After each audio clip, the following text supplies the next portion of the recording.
bairro, sua rua. Tudo com o dinamismo da equipe da sua rede Amizade. Está no ar. Prato feito. Prato feito. Prato feito. A informação bem servida para você. Na Rádio Amizade. Prato feito. Legal, muito boa tarde. Está no ar o Prato Feito aqui na programação da Rádio Amizade. Seja muito bem-vindo, você que está nos acompanhando. Nós estamos ao vivo pela Rádio Amizade de Bento Gonçalves e também pelo portal Leo Vem Vídeo. Muito obrigado pela sua companhia, muito obrigado pela sua audiência. A partir de agora, o seu almoço muito bem servido com notícias da sua região, notícias do seu estado, entretenimento na medida, o seu almoço, então, bem servido. São notícias da sua região, o seu Jornal do Meio-Dia, o seu informativo do meio-dia. Hoje é 1º de agosto. As principais informações desta edição. A Agenda 2020 discute desafios regionais em Bento Gonçalves. Bento será pioneira no Brasil em processo de resíduos por pirose. Armazém das Pontas foi lançado oficialmente em Bento Gonçalves e ocorre no final do mês. Puxada pela indústria, a economia caxiense apresenta alta de 8,1% no primeiro semestre. Após passar a noite internada em Caxias do Sul, senadora Ana Amélia Lemos recebe alta do hospital. Funcionários ficam gravemente feridos em acidente de trabalho em Farroupilha. Rio Grande do Sul terá mais idosos do que crianças em 42 anos. Sancionado o projeto que garante recurso do Procultura para CTGs. E ainda, vacinação contra sarampo e pólio ocorre neste mês de agosto. Informações também da segurança pública. Adolescente é morto a tiros no bairro 1º de Maio, em Caxias do Sul, no dia do aniversário. Homem é preso por furto em estabelecimento no centro de Bento Gonçalves. Pedestre é assaltado próximo à Câmara de Vereadores de Bento Gonçalves. Brigada Militar fecha o cerco e prende um dos assaltantes de malharia no interior de Farroupilha. Informações também do esporte. Informações da dupla Caju, informações do Juventude, que tem pelo menos 4 desfalques para a partida contra o CSA na sexta-feira. E Grêmio e Flamengo iniciam disputa por vaga na semifinal da Copa do Brasil nessa quarta-feira. Inter vence o Avenida em jogo treino. A informação bem servida para você. Prato feito na Amizade. Está no ar o Prato Feito aqui na programação da Rádio Amizade. Eu sou o jornalista Bruno Mesomo. Fico contigo, trago todas essas informações, outros destaques no decorrer da programação. Vamos saber os fatos que marcaram o dia 1º de agosto na história. Você ouve agora Almanac RS Com. Almanac RS Com. A história passada a limpo. Hoje é o dia da amamentação. O santo do dia é Santo Afonso Maria de Ligório. A lua é cheia e o signo é Leão. Faltam 152 dias para acabar o ano. O dia 1º de agosto na história. Em 1744 nasce Jean-Baptiste Lamarck, fundador de uma das primeiras teorias a tentar explicar o mecanismo de evolução dos seres vivos. Em 1868 a Rússia vende o Alasca para os Estados Unidos. Em 1907 é dado início ao que seria o primeiro acampamento escoteiro da história. Em 1914 começa efetivamente a Primeira Guerra Mundial, com a Alemanha e a Rússia declarando guerra um ao outro e a França ordenando uma mobilização geral. Em 1922 morre Alexander Graham Bell, inventor do telefone. Em 1983, 300 pessoas morrem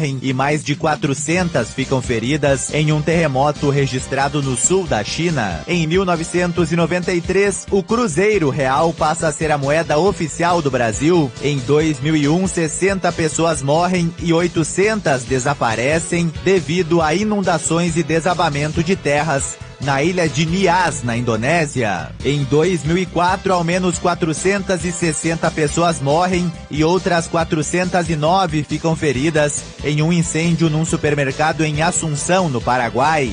Frase do dia: nunca ande pelo caminho traçado, pois ele conduz somente até onde os outros já foram.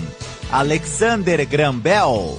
Você ouviu Almanac RS com notícia, informação, entretenimento. Na Rádio Amizade. Prato feito. O tempo na sua região. Página do tempo na Rádio Amizade. 11 graus a temperatura neste momento, 82% a umidade relativa do ar na região metropolitana da Serra Gaúcha. A previsão do tempo agora com o repórter Dariano Moraes.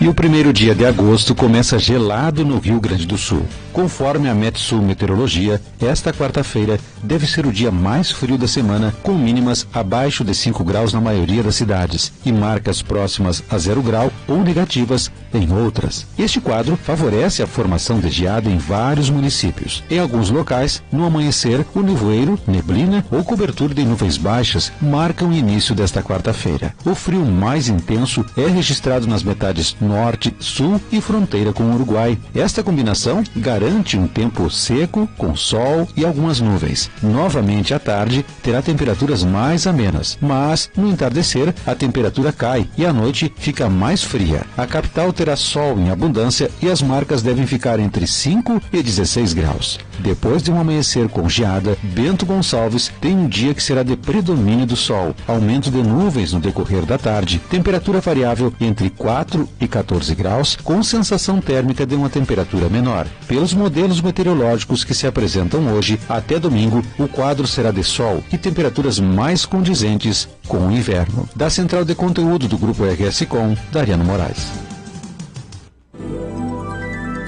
O tempo na sua região. Página do tempo na Rádio Amizade. Muito obrigado, Dariano Moraes, pelas informações. Muito obrigado pelos destaques da previsão do tempo. 11 graus a temperatura neste momento na região metropolitana da Serra Gaúcha.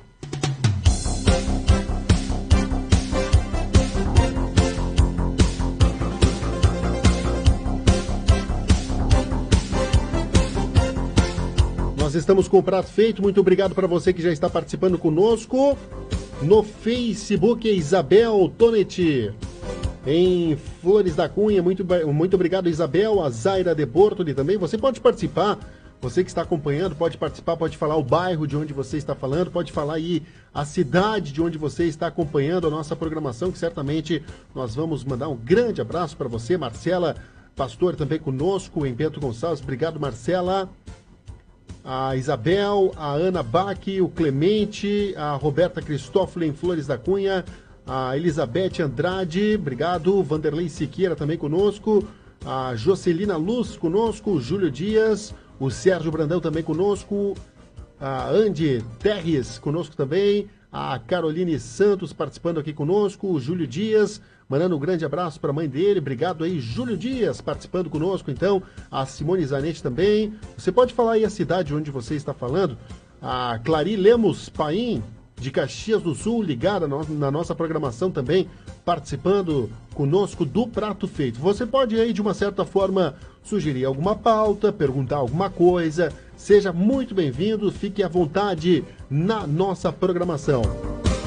A gente vai para o intervalo, daqui a pouquinho retornamos com mais notícias, mais destaques da região metropolitana da Serra Gaúcha. Notícia, informação, entretenimento. Na Rádio Amizade. Prato feito. Opa, Silveira, terminamos mais uma rodada da Copa do Mundo do Trabalho Infantil. Os catadores de latinhas empataram em 0-0 com os meninos da mina de carvão. Outro jogo sem gols foi entre os vendedores de pipoca e as costureiras do porão. Mais uma rodada só com empates e confirmamos a suspeita. Quando a infância é perdida, não tem jogo ganho. As crianças saem derrotadas e o nosso futuro também. Chega de trabalho infantil. Disque 100 e denuncie. uma campanha do Ministério Público do Trabalho. Jornalismo na medida. Rádio Amizade. Prato feito. Prato feito. Muito bem, estamos de volta aqui na programação do Prato Feito. A Sônia Ribeiro também participando conosco. Muito obrigado, Sônia. O Altemir Souza também já está conosco, em Caxias do Sul. Pessoal, você pode participar então? Deixar o seu recado aqui no Facebook. Estamos transmitindo em vídeo na página do portal Leov, na página da Rádio Amizade também.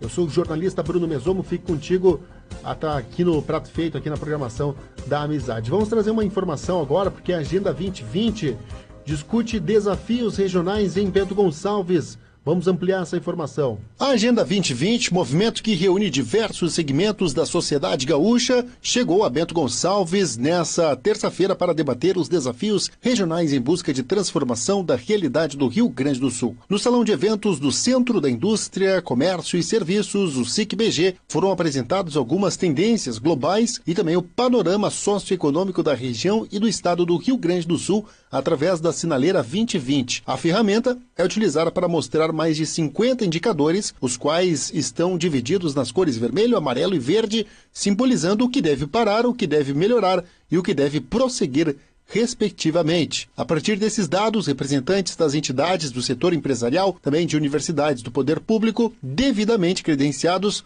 foram convidados a propor ideias a serem implementadas no Estado. Inclusive, essas ideias serão todas, ou foram todas já, de uma certa forma discutidas e apresentadas aos pré-candidatos ao governo do estado do Rio Grande do Sul. Nós conversamos com o presidente do Conselho de Administração do Polo RS, Humberto César Busnello. O processo é o mesmo da Agenda 2020 e o objetivo da Agenda 2020 é fundamentalmente igual do que foi no passado. É colher subsídios da região, subsídios de Bento, para um planejamento de Estado que se faz. Não é? Depois de colhidos os subsídios das principais municípios, a gente tem um grande encontro em Porto Alegre, com todos, onde são colocadas alternativas que foram buscadas nesses municípios e feito um caderno de propostas, né? E esse caderno de propostas é um caderno de propostas para o Estado do Rio Grande do Sul, independente de quem venha a ser eleito governador. É uma transformação nos projetos dos anseios da sociedade. Esses projetos você já tem apresentado aí para os pré-candidatos ao governo do Estado em ano de eleição? Sempre, 2006, 2010 e 2014. Inclusive, na apresentação que faremos hoje, a gente faz um passado, né, do que mais ou menos foi apresentado e as ações que foram concretizadas isso, né? O senhor poderia enumerar ações concretizadas e o que hoje é prioridade? Quando nós fizemos o diagnóstico e as ações para este governo, fosse o governador que fosse eleito, se imaginou que o principal entrave que tinha que ser resolvido era a gestão do Estado, né? A gestão pública do Estado. Se não houvesse um conserto na gestão pública do Estado, dificilmente nós teríamos ações que fossem positivas em educação, em saúde, em segurança, em infraestrutura. Precisava modelar o Estado. Fruto disso, eu cito duas ações que reputamos de fundamental importância que eram indicadas no nosso caderno. A Lei de Responsabilidade Fiscal Estadual, que balizou quanto o governo tem que gastar no futuro, os aumentos que tem que se dar. E o outro grande problema foi a reforma da Previdência Estadual, né? A Previdência Estadual, diferentemente do que não foi feito na Previdência Federal, tudo foi feito. Só falta uma coisa, é a idade mínima de aposentadoria, que é competência do governo federal. O resto tudo foi feito. Essas ações reputamos como gestão de Estado, que foram duas coisas fundamentais. Em Bento Gonçalves, qual que é o pensamento agora? É unir os empresários, a sociedade, ideias aqui da região também e levar também para a Agenda 2020? Exatamente. A gente vai fazer uma explanação, depois vai ter uma palestra do economista Ricardo Engel, que é diretor do Banco do Estado do Rio Grande do Sul, mas tem uma visão Rio Grande, Brasil e mundo de economia. E depois vão ter mesas redondas, onde vai ser feito uma dinâmica em que as pessoas, os representantes das sociedades, vão se inserir em cada grupo de saúde, de infraestrutura, e vão debater e vão colocar o que penso que precisa ser para Bento Gonçalves e para a região. O que é a pirâmide da população do Rio Grande do Sul, do Brasil, nos anos 2010, depois 2018, o que será em 2030, em 2040, em 2050 e até 2060, né? O envelhecimento é uma das tendências mundiais, né? Se falasse da Alemanha, é uma das tendências mundiais. Detectado isso no Fórum Econômico Mundial de 2016, né? Uma das tendências era o envelhecimento da população. Nós teremos um envelhecimento muito rápido. E para isso é fundamental o poder público estudar isso, a iniciativa privada estudar isso, porque na medida em que a população vai envelhecendo, demandas que eram fundamentais no passado deixarão de ser importantes. Por exemplo, a educação básica, a educação primária, vai ter cada vez menos meninos e meninas nessa idade, vai ter um encolhimento. Portanto, a preocupação em construir, vamos dizer, prédios de escolas não vai ser mais necessária. Por outro lado, as cidades, o país, as empresas vão ter que se adaptar a pessoas com mais idade, a longevidade. E aí entra um problema que também tem que ser superado, e é uma das consequências do envelhecimento, né? As pessoas vão ter que trabalhar mais, mas principalmente com essa vinda da nova tecnologia e da indústria 4.0, as pessoas vão ter que ser reeducadas de novo, sabe? As pessoas têm que ser educadas e reeducadas para o trabalho com essas ferramentas novas que tem. Então é um esforço gigantesco, é um custo muito grande que o poder público e a iniciativa privada também vai ter para isso, não é? Então, e aí tem que ser tomado medidas, né? Por exemplo, na área de saúde, num depoimento, num hospital, em Passo Fundo, o gestor de um hospital se deu conta e falou, mas escuta, eu estou me dando conta que quando eu comecei a trabalhar no hospital há muitos anos, o foco era a pediatria. Hoje nós estamos comprando remédios e coisas para a geriatria, já para questões mais altas. A própria construção, vamos ter que adaptar, né? O que é o ideal de uma residência para um jovem não é necessariamente o ideal para um casal mais idoso, não é? As formas de divertimento nisso, as opções gastronômicas que vão ter, tudo isso vai ter que a sociedade perceber de uma maneira muito clara, mas eu foco principalmente na reeducação das pessoas, que até pouco tempo atrás, vamos botar pouco tempo atrás, vamos botar 15 anos, que é pouco tempo atrás, a educação ela tinha que se dar basicamente no jovem, nas crianças e no jovem para enfrentar a vida. Hoje, as pessoas de mais idade, 50, 60 anos, 40 anos até, têm que ser reeducadas também para o uso dessas ferramentas modernas que tem. Quer dizer, todo mundo tem que ser reeducado para a internet hoje, coisa que não existia, né? Tem gente que tem dificuldades, gente que tem facilidade para isso, então por isso que o ensino tem que ser nas duas mãos hoje. Educar os jovens e reeducar as pessoas de mais idade. Uma das maiores conquistas do movimento foi a aprovação da Lei de Responsabilidade Fiscal Estadual no final de 2015. A intenção do grupo é transformar o Estado por meio de informação qualificada, de mobilização da sociedade e de ações conjuntas para o bem comum. Tudo a partir de indicadores e dados socioeconômicos e encontros com a sociedade para a construção de estratégias coletivas em mais de 10 áreas, entre elas agronegócio, desenvolvimento regional, educação, gestão pública, infraestrutura, inovação e tecnologia, saúde e segurança. Da Central de Conteúdo do Grupo RS Com, Bruno Mesomo. Ok, você está no Prato Feito. Programação jornalística para você que está muito bem ligado, muito bem informado na nossa programação. Muito obrigado pela sua sintonia.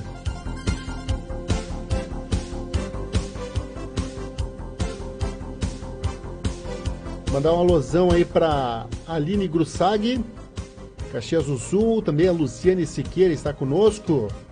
Mandando um alô para Fazenda Souza, em Caxias do Sul. Obrigado, Luciane Siqueira, participando conosco. Vamos trazer informações agora aqui porque Bento Gonçalves será pioneira no Brasil em processo de resíduos.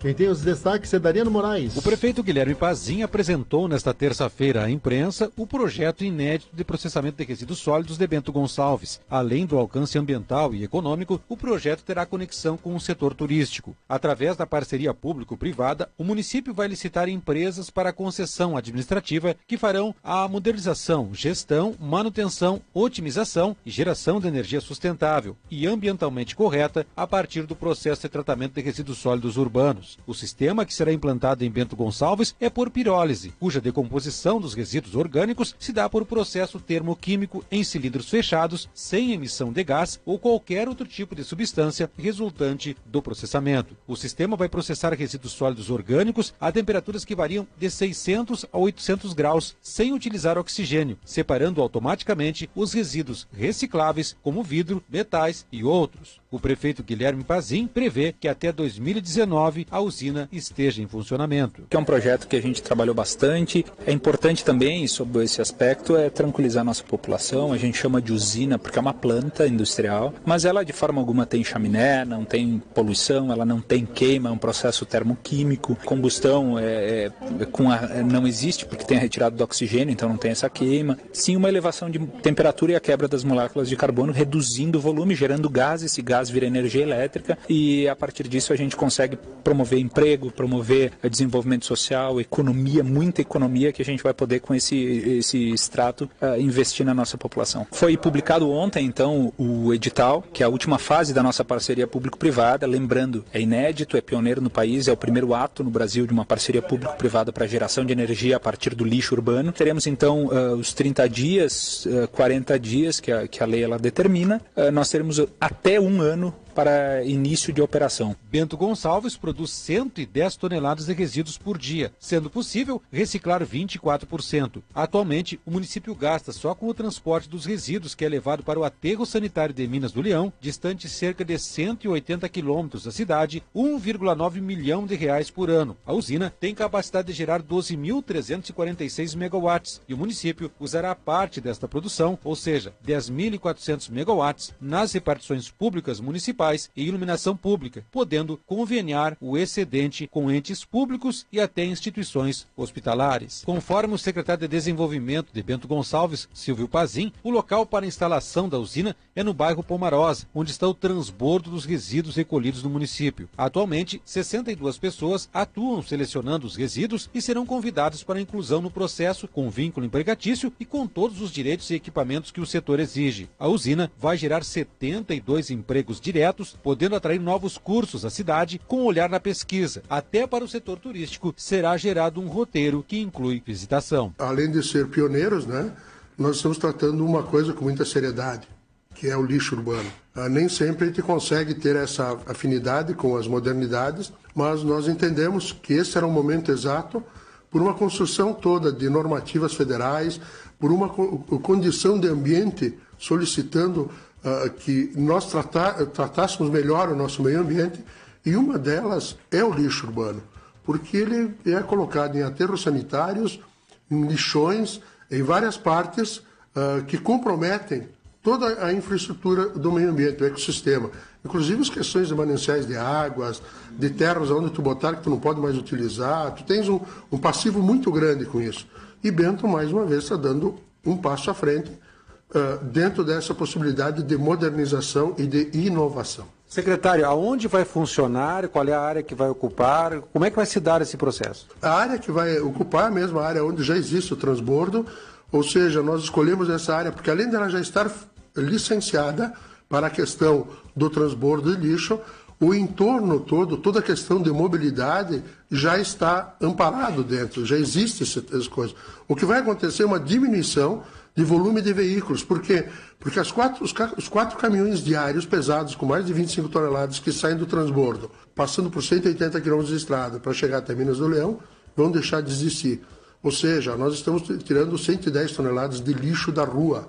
Então, o impacto na mobilidade ele é negativo, não positivo, né? Não está aumentando, estou diminuindo esse impacto. Há condições de caminhões de chegada e as mesmas condições de hoje. Num segundo momento, hoje o lixo chega a ficar 18 horas esperando o transbordo. A usina ela tem capacidade de, a cada hora, triturar 10 toneladas, ou seja, eu em 10 horas de trabalho durante o dia não vou ter lixo depositado. Então, eu tenho ainda mais 14 horas livres da usina sem lixo, sem nada. Em vez de ter 18 com lixo, hoje eu vou ter 14 sem nada. O município também economiza, porque atualmente paga, em termos de transportes, quase R$2 milhões por ano, né, para fazer esse transporte. Vai economizar também? O transporte é uma das partes importantes. Para ter uma ideia, nós pagamos R$1.950.000 por ano só para transportar o nosso lixo daqui até Minas do Leão. Ou seja, hoje nós gastamos quase mais de transporte do que a própria coleta no município. E também vai diminuir a conta de energia elétrica para aqueles que pagam iluminação pública também, já que essa energia vai ser utilizada na iluminação pública e outras repartições do município. Com certeza, no segundo momento, isso pode ocorrer sem sombra de dúvida. Porque como nós somos cogeradores de energia, a energia elétrica gerada pela usina, ela é suficiente para atender a demanda dos órgãos públicos da Prefeitura de Bento Gonçalves. Quando eu falo órgãos públicos da Prefeitura, é todas as instituições da Prefeitura, inclusive a iluminação pública. Porque, então, se eu tenho uma geração menor de custo de iluminação pública, automaticamente isso é passado para cima. Há possibilidade de um pouco o município absorver os resíduos sólidos de outros municípios, já que este é um passivo que todos têm. Bom, a nossa usina, nós pensamos ela para Bento Gonçalves. Mas se a comunidade de Bento Gonçalves, se o município de Bento Gonçalves, o governo de Bento Gonçalves entender que é vantajoso para o município recepcionar o lixo de outras cidades, esse passivo de outras cidades, aumentando o potencial da usina e pagando um royalty para que Bento Gonçalves possa fazer esse trabalho, eu não vejo porquê, porque economicamente é positivo. É lógico, nós temos limitadores sempre com a questão de potencialidade da usina daquilo que ela está programada hoje. Ela pode ser ampliada? Pode ter, ela é modulada, ela pode ser ampliada. Mas isso sempre, vamos repetir, vai depender da sociedade de Bento Gonçalves. O município, inclusive, do excedente poderá conveniar com outros entes públicos para se desonerar de algumas demandas? É outra vantagem, porque nós sempre vamos ter uma conta, um alfa positivo junto à RGE, a companhia concessionária, porque nós vamos estar produzindo mais energia do que nós gastamos. Então pode sim, nós podemos fazer convênios com outros órgãos públicos para a transformação disso em outro benefício. Que tempo vai durar esse processo licitatório? Qual é o caminho agora? Bom, agora o processo licitatório foi aberto hoje, então ele tem 45 dias de apresentação para as propostas. Depois, é lógico, tem o período de contratos. Nós estamos prevendo, dentro de toda a legislação, que para final de 2019 nós estejamos com a usina funcionando. Porque a partir que for assinado o contrato, a empresa terá 12 meses para fazer a execução. Da Central de Conteúdo do Grupo RS Com, Dariano Moraes. Ok, obrigado Dariano Moraes pelas informações. Mandar um alôzão para Maria Souza, para Cris Santana, para Marcela em Bento Gonçalves. Quem está conosco também é a Cris Santana em Caxias do Sul, né, no bairro Paraíso Cristal. Mandando um alôzão aqui a Cris Santana. A Vilma Alves também mandando o seu alôzão. Obrigado, Vilma. Em Chapecó acompanhando. A Ângela Antônia de Lima acompanhando também a nossa programação. A Denise Takanaski em Caxias do Sul. Iraci Graliassi também conosco. Pessoal participando, a Aline em Caxias, a Roberta em Flores da Cunha. Obrigado, gente, pela sintonia, obrigado pela audiência. Foi lançado o Armazém das Pontas em Bento Gonçalves, vamos conferir. Seu Plínio Mejolaro, ele que foi um dos mentores lá desde o início, há 10 anos atrás, Como que surgiu essa ideia? Foi num grupo de pessoas, né? Mas como que surgiu essa ideia? O senhor pode explicar para o nosso ouvinte, para o nosso telespectador? Sim. Boa noite a todos. Realmente essa ideia surgiu numa oficina uma oficina de gestão de estoques ministrada pelo Sebrae, né? Isso há uns 10 anos atrás.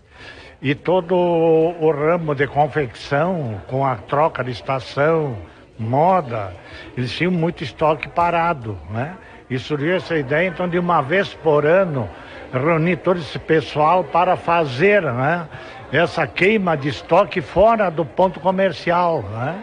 Então, as entidades se uniram, na época era a Viva Bento, né, sob o guarda-chuva do Centro da Indústria e Comércio, mais o CDL e mais o Cindy Lojas, sempre com patrocínio e gestores do Sebrae.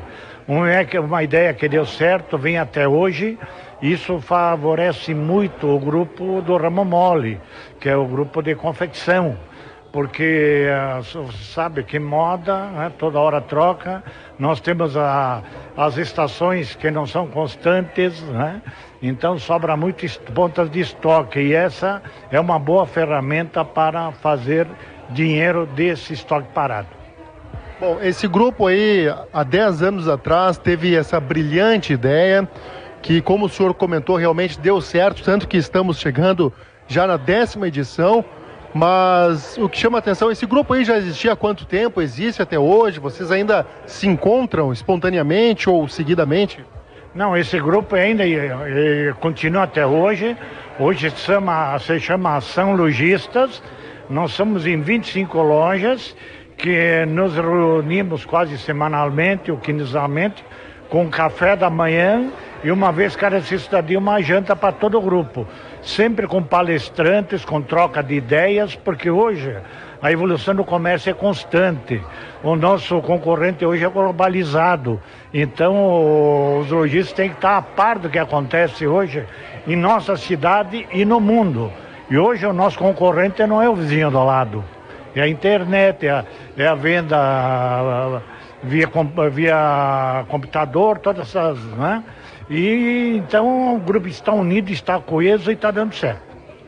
Tá aí, então, o seu Plínio Mejolaro, que desde o início participa, teve essa brilhante ideia aí que com certeza deve durar muitos e muitos anos em parceria com o CDL aqui de Bento Gonçalves.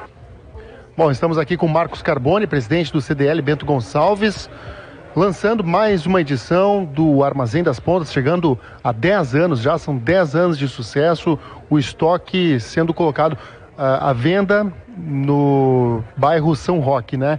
Mas a cada ano eu percebo que mais lojas aderem à ideia. Se o sucesso do Armazém das Pontas?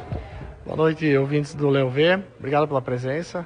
Já estamos fazendo então a lançamento da 10ª edição do já consolidado Armazém das Pontas, uma feira de ponta de estoques. E fazendo o levantamento, nos surpreende que mais de 30 mil pessoas nessas 9 edições que já passaram tiveram a oportunidade de estar comprando produtos de ponta das lojas do comércio de Bento Gonçalves.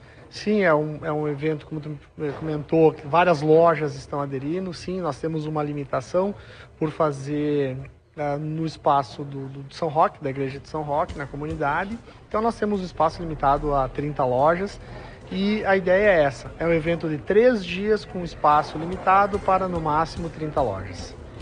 Tá aí, então, lançamento oficial do Armazém das Pontas em Bento Gonçalves, nós estivemos acompanhando.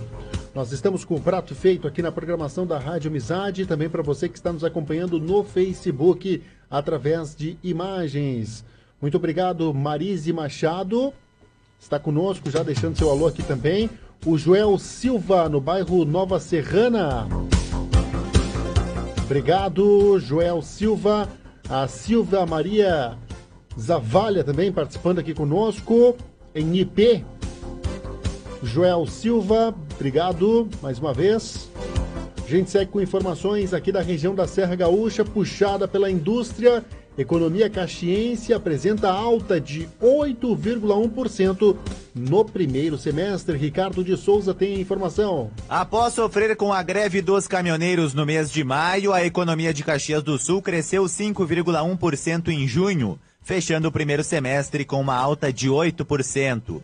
O desempenho foi salvo pela indústria, que conseguiu recuperar as perdas do mês anterior e fechou o mês de junho com 13,5% de alta em relação a maio. O comércio e os serviços tiveram queda de 7,4% e 3%, respectivamente. Os dados foram apresentados ontem pela Câmara de Indústria, Comércio e Serviços, a SIC, e pela Câmara dos Dirigentes Lojistas, a CDL. O bom desempenho da indústria demonstra a consistência na recuperação do setor em 2018. Além do crescimento mensal, o índice é positivo também no ano, com 8,8%, e na comparação com o mesmo mês do ano anterior, com alta de 12,3%.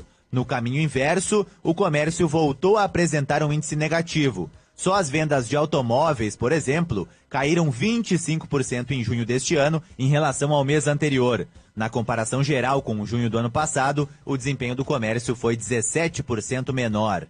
Para o economista da CDL, Mozart Leandro Ness, a Copa do Mundo foi a vilã da vez para o comércio. Ele ainda diz que o resultado negativo surpreendeu e cita a insegurança da população em relação ao futuro como um dos motivos que levaram à queda significativa nas vendas. Nós perdemos um vetor no começo do ano, que eu já disse, que foi a não realização da Festa da Uva. Então aqui nós perdemos vendas líquidas. Some-se a isso, nós tivemos o outro impacto no mês de maio com a greve dos caminhoneiros. E essa greve, ela não foi totalmente absorvida, não se restringiu somente ao mês de maio. Ela transbordou para o mês de junho. E no mês de junho nós perdemos também dias de faturamento por ocasião da Copa do Mundo. Então, quer dizer, esses três eventos somados, eles acabaram atingindo o comércio caxiense e houve essa queda de menos 7,38%. Esse impacto aí, nos primeiros 6 meses do ano, nós não conseguimos recompor a base de trabalhadores. Nós estamos com menos 180 trabalhadores na base. Embora nós mantenhamos mais de 27 mil trabalhadores no segmento, nós estamos devendo 180 trabalhadores em relação ao ano passado. Da Central de Conteúdo, Ricardo de Souza. Muito obrigado, Ricardo de Souza, pelas informações, pelos destaques de Caxias do Sul. A senadora Ana Amélia Lemos, do Partido Progressista, teve alta na manhã dessa quarta-feira. Ela estava internada desde a tarde de terça-feira no Hospital Geral em Caxias do Sul. A senadora visitava a instituição quando constatou que estava com a pressão alta. Ela fez exames e o diagnóstico foi estresse. Acabou passando a noite em observação e antes de deixar o hospital, Ana Amélia Lemos gravou um vídeo ao lado de 2 funcionários e elogiou o atendimento recebido. A senadora também agradeceu as mensagens enviadas por eleitores, desejando sua recuperação. Em 15 dias, a senadora visitou 45 municípios. De quinta até essa terça-feira foram 20 visitados. Somente na sexta-feira foram 7 cidades. Nessa terça-feira, antes de vir a Caxias do Sul, ela estava em Nova Petrópolis. Nessa quinta-feira, amanhã, ela participa da Convenção Nacional do PP. O nome de Ana Amélia Lemos é especulado para uma possível candidatura a vice na chapa de Geraldo Alckmin, do PSDB, à presidência. Ela diz que não recebeu oficialmente o convite. Nós vamos rodar aqui o vídeo que ela acabou gravando, agradecendo o pessoal do Hospital Geral. Eu queria informar vocês que eu estou muito bem. Aqui está a Claudete e o Alejandro, 2 enfermeiros extraordinários. O Alejandro, que comanda a chefia da enfermagem do Hospital Geral de Caxias do Sul, uma instituição vinculada à universidade, ao curso de medicina da Universidade de Caxias do Sul, e que pela seu comando, sua direção, seu corpo de médicos, de enfermeiros, de funcionários, revela aqui numa pesquisa recente que 97% da comunidade atendida está satisfeita com esse atendimento, 100% SUS praticamente. Então, eu ontem tive uma crise hipertensiva, minha pressão aumentou, isso provocado pelo estresse, nas últimas semanas muitas viagens, muitos compromissos, mas eu fui atendida prontamente. Suspendi alguns compromissos que tinha em Caxias do Sul, uma cidade tão amada por todos os motivos, mas eu quero agradecer de coração a atenção que eu recebi aqui dos enfermeiros, dos médicos, dos servidores, da direção do hospital, e que mostra que nós precisamos ter essa medicina de qualidade para toda a população brasileira. Estou muito feliz, mas especialmente agradecer as milhares de mensagens que vieram através das redes sociais, o Facebook, o Twitter, o Instagram, desejando a minha recuperação. É uma alegria muito grande saber que no Brasil as pessoas acompanham o trabalho de uma política que está comprometida com a ética, com a responsabilidade e com um futuro melhor para todos nós brasileiros e para nós aqui do Rio Grande do Sul. Muito obrigada, Caxias do Sul, muito obrigada ao Hospital Geral, muito obrigada aos brasileiros e brasileiras que me enviaram essas mensagens de conforto, de apoio e de melhoras. Muito obrigada de coração. Tá aí então a senadora Ana Amélia Lemos fazendo um vídeo de agradecimento pelo atendimento no Hospital Geral em Caxias do Sul, ela que passou a noite internada. Vamos dando sequência aqui na programação do Prato Feito. Muito obrigado pela sua sintonia. Obrigado a Cláudia Bertol, em Bento Gonçalves, acompanhando a nossa programação. Obrigado, Cláudia.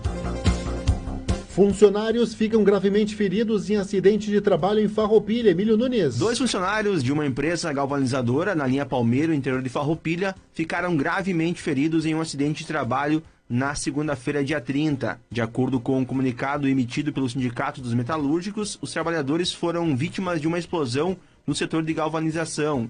Os operadores de ponte rolante, de acordo com o órgão, trabalhavam na área quando uma das peças colocada no setor de secagem, após o banho de zinco, explodiu. Os diretores do sindicato estiveram presentes na empresa logo após o fato e, desde então, acompanham as investigações do Ministério do Trabalho e Emprego, que esteve no local nesta terça-feira, dia 31. Um dos trabalhadores está em estado grave e o outro gravíssimo na UTI do Hospital da Unimed. O presidente do Sindicato dos Metalúrgicos de Caxias do Sul, Laudecir Monsani, ressaltou a importância de estar cada vez mais alerta com relação a acidentes de trabalho. Segundo ele, a reforma trabalhista também é um ataque à saúde e à segurança dos trabalhadores. De acordo com o sindicato, em maio desse ano, a instituição registrou uma denúncia no Ministério do Trabalho, alertando sobre as precárias condições de trabalho na empresa. Na ocasião, diversos trabalhadores registraram suas queixas na entidade dos metalúrgicos, alegando que o local colocava em risco a saúde e a vida dos trabalhadores. Com informações da Central de Conteúdos do Grupo RS Com, Emílio Nunes. Legal, muito obrigado, Emílio Nunes, pelas informações de Farroupilha. Mandar uma alusão para Thaís Pereira, de Florianópolis, acompanhando também a programação, a jornalística aqui através do Facebook do portal Leouv. Obrigado, Thaís Pereira. Rio Grande do Sul terá mais idosos do que crianças em 42 anos. Thaís e o Show trazendo as informações. Em 2018, a taxa de fecundidade é de menos de 2 filhos por mulher, número menor do que o estimado no início dos anos 2000. E os índices não param de diminuir. Este número está diretamente ligado ao aumento da população idosa, que, segundo a projeção do IBGE, em 2036 o Rio Grande do Sul terá mais idosos do que crianças. A demógrafa do IBGE, Leila Ervati, explica as causas da desaceleração do crescimento populacional. Há algum tempo as mulheres vêm tendo menos filhos, o número médio de filhos por mulher vem caindo e isso vem reduzindo o crescimento populacional. Naqueles estados onde ainda tem alguma migração, entrada de pessoas e que o saldo entre entradas e saídas é bastante positivo, ainda tem algum crescimento. E nos estados onde a gente tem expulsão de pessoas, esse crescimento é cada vez menor, com tendência até de redução de população a médio e longo prazo, dependendo do estado. O maior acesso à informação por parte das mulheres é fator de destaque na formação dos índices populacionais. Maior escolarização, urbanização, as mulheres hoje procuram se estabelecer, entrar no mercado de trabalho para depois pensar em ter filhos. Muitas vezes elas adiam a maternidade, né? E quando elas chegam numa idade que querem ter filhos, às vezes até têm dificuldade de engravidar. Principalmente nos estados do sul-sudeste, a gente percebe um envelhecimento da curva de fecundidade, né? A idade média que as pessoas têm filhos. Nos anos 90, era concentrado nas idades de 20 a 25 anos. e hoje mulheres de 25 a 29, até de 30 a 34. E quanto mais velhas as mulheres ficam, mais dificuldades ela tem para engravidar e até para ter o segundo filho, né? O estudo do IBGE projeta ainda que em 2060 o Rio Grande do Sul tem a segunda maior expectativa de vida do país, chegando a mais de 83 anos. Você pode acessar este boletim em radio.tce.rs.gov.br. Do Tribunal de Contas do Rio Grande do Sul, Thaís Uchoa. Legal, muito obrigado, Thaís Uchoa, pela participação. Mandar uma alusão para Rosângela Conce, em Garibaldi, sempre nos acompanhando. Belo atendimento na pizzaria. Obrigado, Rosângela. A Cláudia Bertol em Bento. A Thaís Pereira em Florianópolis. Nossa programação aqui. Pessoal acompanhando as notícias. Você muito bem informado. Notícias da Serra Gaúcha, região metropolitana da Serra Gaúcha e também do estado do Rio Grande do Sul. Sancionado o projeto que garante recurso do Procultura para CTGs. Vamos trazer esse destaque aqui no Prato Feito. O projeto que garante o acesso dos centros de tradição gaúcha a recursos do Sistema Estadual Unificado de Apoio e Fomento às Atividades Culturais foi sancionado pelo governo do estado. Com essa nova lei, os CTGs vão poder usar verbas originárias do Procultura para investir em obras estruturais de pequeno porte, como explica o presidente do movimento tradicionalista gaúcho, Nairo Calegaro. Na LIC, eu só acessava para fazer atividades culturais. Eu não podia investir em nada na minha estrutura do CTG, estrutura material. Hoje eu vou poder disponibilizar esses recursos para fazer um investimento na estrutura, uma reforma, uma melhoria, um conserto, que eu não poderia fazer antes. E muitas vezes os CTGs estão precisando disso. Existem empresas que aportariam, que ajudariam, mas via lei de incentivo, mas não tinha uma legalização. Conforme o autor do projeto, o deputado estadual Gilmar Socella, do PDT, os CTGs vão poder solicitar recursos para a construção, preservação, conservação e reforma de suas sedes. Porque a ideia é que a gente possa ter uma parte dos recursos, que são em torno de 35 milhões por ano, que é destinado para a cultura, que a gente possa ter uma parte disso também para os CTGs, fazer pequenas reformas, pequenas ampliações. Existem no Rio Grande do Sul cerca de 1.700 centros de tradição gaúcha. De Porto Alegre, Christian Costa. Ok, muito obrigado, Christian Costa, trazendo essa importante informação para CTGs aqui no estado do Rio Grande do Sul. A vacinação contra a pólio, contra o sarampo vai iniciar neste mês. Fique atento, nós vamos trazer uma reportagem para você que está nos acompanhando. Os recentes casos confirmados de sarampo nos estados do Amazonas, Roraima, Rio Grande do Sul e Rio de Janeiro deixaram um alerta para o risco da proliferação da doença pelo país. Nesse contexto, a campanha nacional de vacinação contra o sarampo e a poliomielite já tem data definida, de 6 a 31 de agosto. Tendo o dia 18 como dia D de mobilização nacional. As vacinas serão destinadas para quem tem acima de 1 ano de idade até menos de 5 anos no Rio Grande do Sul, representa 528 mil crianças. A meta é alcançar ao menos 95% delas, independente se a caderneta de vacinação estiver ou não em dia. A mobilização para a campanha foi apresentada na Secretaria de Saúde do Estado do Rio Grande do Sul, com a presença de representantes do setor público, entidades privadas e a sociedade civil. O secretário da Saúde do Estado do Rio Grande do Sul, Francisco Paz, faz um alerta aos pais para a vacinação das crianças. No momento que começam a acontecer problemas sérios ou óbitos, aí a população fica mais preocupada. Nós acreditamos que o fato das doenças em geral, imunopreveníveis, estarem desaparecendo por causa da vacina, faz com que as pessoas se sintam seguras e tranquilas quanto à vacinação. Porém, se isso não é repetido anualmente, o risco volta. É importante que todos os pais tenham a consciência de que a vacinação é importante, a doença precisa continuar controlada e eliminada no país. Não são verdadeiras as informações que juntam a vacina a problemas negativos, e nós vamos desmascarar estas informações falsas e vamos tentar buscar que a gente atinja a meta de 95% de cobertura, tanto na vacina da polio quanto na vacina do sarampo. O sarampo, por exemplo, não era registrado no Brasil desde 2015. Nesse ano, retornou, causando mortes no norte do país. No estado, já foram confirmados 7 casos importados de pessoas com viagem à Europa e Amazonas. A polio, também chamada de paralisia infantil, está erradicada do Brasil desde 1994. O último caso registrado no Rio Grande do Sul foi em 1983.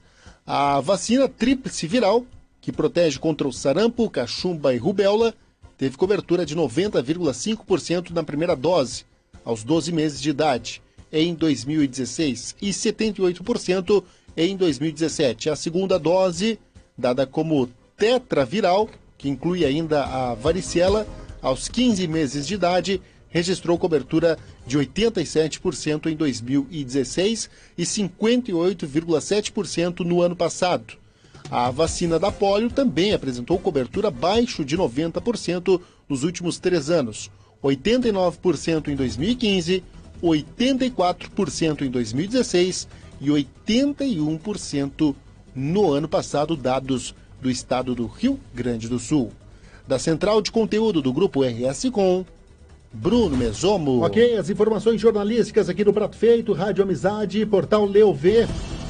Mandar um alusão para Thaís Pereira, mandar um beijo para os parentes de Caxias do Sul, para a avó Maria Lenir e também para o José. Também estão acompanhando aí a programação do Prato Feito. Obrigado pela audiência em Caxias do Sul. Quem está conosco também é a Cibele Tremea, muito obrigado. Caxias do Sul também a Nick Muniz. Obrigado, gente, pela audiência, obrigado pela companhia. Vamos trazer informações de segurança pública. A trilha identifica informações. Um homem de 33 anos foi preso pelo policiamento comunitário na noite dessa terça-feira, dia 31, por volta das 21 horas, após ter cometido furto num estabelecimento comercial localizado na rua 13 de Maio, na área central de Bento Gonçalves. Segundo o boletim de ocorrência, os policiais militares tentaram abordar o indivíduo suspeito que acabou fugindo. Durante a fuga, o homem se desfez de uma mochila e acabou pulando o muro de um estabelecimento localizado na rua José Mário Mônaco e acessando o pátio do Hospital Taquini, momento que os brigadianos conseguiram abordar o indivíduo identificado como Jason Marques da Silva. Ele foi preso em flagrante, encaminhado à delegacia e posteriormente ao presídio estadual de Bento Gonçalves. Os objetos que haviam sido levados pelo criminoso, como 15 calcinhas e 7 sutiãs, além de uma quantia de R$ 93 em notas diversas, foram recuperadas. E ainda um homem de 42 anos foi assaltado e agredido na rua Doutor Casagrande, próximo à Câmara de Vereadores, por volta das 23 horas e 15 minutos, no bairro Cidade Alta, em Bento Gonçalves. Segundo a ocorrência policial, a vítima foi abordada pelas costas, agredida na cabeça e ainda levou uma facada superficial na perna esquerda. Em decorrência do golpe, a vítima teve seus documentos roubados e R$ 20 foram levados pelo criminoso. Informações da Segurança Pública de Caxias do Sul. Adolescente é morto a tiros no bairro 1º de Maio no dia do aniversário. Quem tem o destaque é Maicon Heck. Um adolescente de 17 anos, identificado como Maicon Antônio Coover, foi executado com cerca de 50 disparos de arma de fogo na tarde desta terça-feira, no bairro 1º de Maio, em Caxias do Sul. O crime aconteceu por volta das 4h30 da tarde. Segundo informações da Brigada Militar, 2 indivíduos passaram pela vítima atirando. No local do crime, a perícia e a Brigada Militar localizaram cerca de 50 cápsulas de calibres 9mm e .40. Esse foi o 21º homicídio registrado ainda no mês de julho, sendo que a 7ª vítima apenas no bairro 1º de Maio. Caxias do Sul já chega à marca de 75 mortes violentas nesse ano de 2018. Coover, o adolescente, era conhecido como Malinha e possuía antecedentes, mesmo que ainda como menor, por roubo e tráfico de drogas. Um homem de 42 anos foi preso em flagrante por tráfico de entorpecentes durante uma ação da Brigada Militar na BR-116, no bairro Lourdes, em Caxias do Sul. Por volta das 18h30 desta terça-feira, os policiais abordaram um Corsa hatch de cor branca com placas de portão que estava sendo utilizado para transportar drogas para uma facção criminosa aqui na cidade. Conforme informações preliminares da Brigada Militar, o indivíduo assinava semanalmente, nas terças-feiras, o livro no Presídio Regional, na antiga Pix. Durante revista no carro, os policiais encontraram 527 gramas de maconha, mais de meio quilo da droga, divididos em um tijolo e porções menores, além de uma balança de precisão, celular e R$ 1.026 em notas de 50, 20 e 2. O condutor, identificado como Ademir de Oliveira, foi preso em flagrante e conduzido até a Central de Polícia Civil para procedimentos de praxe. E um homem de 33 anos foi preso após tentar assaltar uma escola preparatória na área central de Caxias do Sul. O caso aconteceu por volta das 7:20 da noite desta terça-feira, na rua Os 18 do Forte. Uma senhora havia entrado no estabelecimento para se proteger de uma tentativa de assalto. Nesse momento, o indivíduo entrou na escola e anunciou o roubo. Porém, uma jovem de 19 anos reagiu segurando a porta e empurrando o suspeito para fora. A Brigada Militar foi acionada, fez buscas e localizou o indivíduo. Ele foi reconhecido pela vítima como sendo o autor da tentativa de roubo. Ele foi conduzido para a Central de Polícia Civil e autuado em flagrante. Da Central de Conteúdo do Grupo RS com Maicon Heck. Obrigado, Maicon Heck, pelas informações. Vamos a Farroupilha. A Brigada Militar fecha o cerco e prende um dos assaltantes de malharia no interior de Farroupilha. Emílio Nunes. A Brigada Militar de Farroupilha fechou o cerco a 2 assaltantes escondidos em um matagal nas imediações da Curva da Morte, na RS 122, entre Farroupilha e São Vendelino. O cerco se fechou após um roubo a uma malharia na tarde de ontem, em Nova Milano, interior aqui do município. De acordo com a polícia, 3 homens assaltaram o estabelecimento, levaram dinheiro, celulares, bolsas e cartões e fugiram em um Nissan Versa, placas IWR 2868, em direção a Farroupilha. Porém, no meio do caminho, os ladrões se depararam com a viatura da brigada e assim retornaram fugindo para São Vendelino. Os policiais fizeram acompanhamento até o momento em que os indivíduos abandonaram o carro e se esconderam no matagal, na altura do quilômetro 42, às margens da rodovia 122. Com o apoio do canil do 12 BPM e do policiamento aéreo, os policiais conseguiram prender um dos suspeitos, de 29 anos. Os outros 2 seguem foragidos. De acordo com a Brigada Militar, buscas estão sendo feitas ainda na região ali aonde os bandidos acabaram fugindo. Com informações da Central de Conteúdos do Grupo RS Com, Emílio Nunes. Obrigado, Emílio Nunes. A gente vai para o intervalo, daqui a pouquinho tem esporte. Jornalismo na medida. Rádio Amizade. Prato feito. Prato feito. Promoção de lençóis na Lia Colchões. Venha aproveitar descontos de 10, 20 e 30%. Quanto mais lençóis você comprar, mais descontos vai ganhar. Vem pra Lia Colchões e escolha. É toda a linha de lençóis avulsos e jogos de lençol em qualquer tamanho, tecido e modelo, com descontos de até 30%. Com descontos de até 30%. Exclusivos para você. Lia Colchões em Bento Gonçalves e Farroupilha. Notícia. Informação. Entretenimento. Na Rádio Amizade. Prato feito.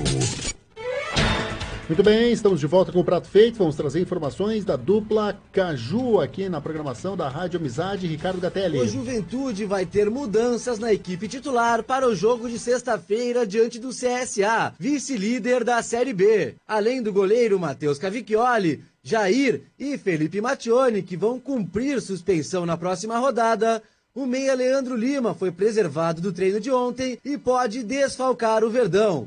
O centroavante Elias está praticamente descartado do jogo de sexta, por desgaste muscular. Caio Rangel e Yuri Mamute também não treinaram ontem. Os atletas fizeram apenas trabalhos de recuperação física, não estão descartados da próxima partida, mas têm poucas chances de serem relacionados. O Juventude ainda treina hoje pela manhã e amanhã começa o deslocamento para o Nordeste, para a última partida do primeiro turno da Série B. E pelo lado grená, o Caxias renovou com o meia Diego Miranda para a campanha de 2019. Ele foi titular em 24 jogos e marcou 4 gols na campanha de 2018 do Caxias. Além de Miranda, os zagueiros Júnior Alves e Thiago Salles e os meias Rafael Gava e Alex William têm contrato para a próxima temporada, mas aguardam empréstimo para atuarem no segundo turno. O atacante João Paulo já está emprestado e também deve participar da terceira tentativa do Grená de retornar para a Série C. Da central de conteúdo do Grupo RS Com,